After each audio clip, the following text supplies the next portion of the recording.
इंदौर के राउत क्षेत्र में शासकीय जमीन पर कब्जे को लेकर बड़ा मामला सामने आया है। त्रिवेणी धाम और हरमद लाल चौक जैसे प्रचलित स्थानों पर कुछ लोगों द्वारा कब्जा करने का आरोप लगाते हुए क्षेत्रीय रहवासी बड़ी संख्या में इंदौर कलेक्टर कार्यालय पहुंचे और शिकायत दर्ज कराई। लोगों ने प्रशासन से जल्द कार्रवाई की मांग की है।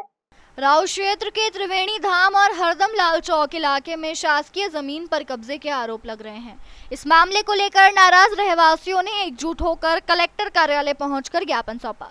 शिकायतकर्ताओं का कहना है कि खसरा नंबर 983 की 6222 वर्ग फुट जमीन थी, उसमें से 2370 वर्ग फुट जमीन पर अवैध रूप से कब्जा कर लिया। आरोप है कि जिन लोगों ने जमीन पर कब्जा किया है वे दबंग प्रवृत्ति के हैं और उनका संबंध कुछ नेताओं से भी बताया जा रहा है।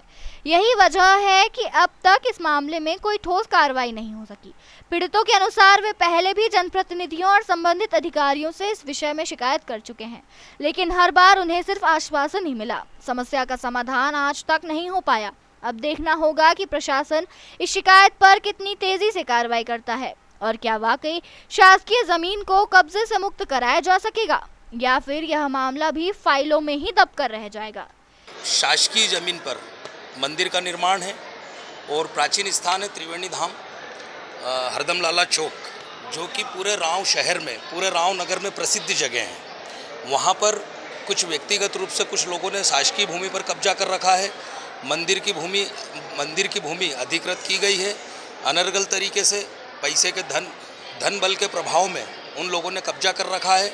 उसी विषय में आज हमारा कलेक्टर आना हुआ था और हमने हमारा ज्ञापन सौंपा है कलेक्टर को और आगे उस भूमि को खाली करवाने के आदेश कलेक्टर जी से दिलवाने के प्रयास कर रहे हैं। क्या कीमत रखती है भूमि में आज के हिसाब से? भूमि ये मान के चलो कि आज के समय में 10,000 रुपये स्क्वायर फीट की भूमि है और जब 4 CR के आसपास की भूमि है और उस भूमि पे किसी व्यक्तिगत रूप से लोगों ने कब्जा कर रखा है और रजिस्ट्री करवाई। किनके द्वारा कब्जे किए गए?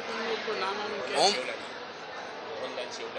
मोहनलाल जी शिवलानी द्वारा कब्जा किया गया है। कौन है ये? मोहनलाल जी क्या बीजलपुर के रहने वाले हैं। मोहनलाल जी सेलवानी। ये कोई राजनीतिक संरक्षण है या क्या? कोई किसी से जुड़ा है? बिल्कुल ये बात आपने बहुत अच्छी बोली। महत्वपूर्ण बात यही है कि राजनीति के चलते धन बल के प्रभाव में आकर के कुछ लोग वहाँ कार्रवाई नहीं करना चाहते। पूर्व में SDM के द्वारा उस भूमि से अतिक्रमण हटाने के आदेश भी दिए गए थे। बाकी इन लोगों ने धन बल व राजनीति के दबाव में काम नहीं किया। उसके दस्तावेज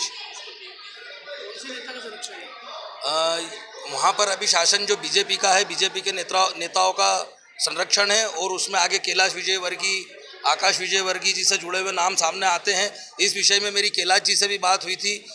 कैलाश जी के सामने में बैठा और जब मैंने विषय रखा तो उन्होंने उस समय तो संज्ञान को नहीं लेते हुए उन्होंने यही बताया कि इसमें हमारा कोई दबाव नहीं है, बाकी राजनीति उसमें दबाव है और ओम प्रकाश खली पाटीदार द्वारा वो ज़मीन खरीदी गई है। अभी आप कलेक्टर साहब से मिले, क्या आश्वासन दिया? कलेक्टर साहब ने बोला है कि मैं जल्द से जल्द इसको संज्ञान में लेकर के वहाँ से अतिक्रमण हटाऊंगा। अच्छा, पूर्व में भी उसमें SDM ने आदेश कर दिए थे। SDM के आदेश होने के बाद में भी सरकारी भूमि से अतिक्रमण नहीं हटे और वहाँ पर एक पूरे राव शहर का, पूरे राव नगर के पूरे गांव का एक धर्म स्थल त्रिवेणी धाम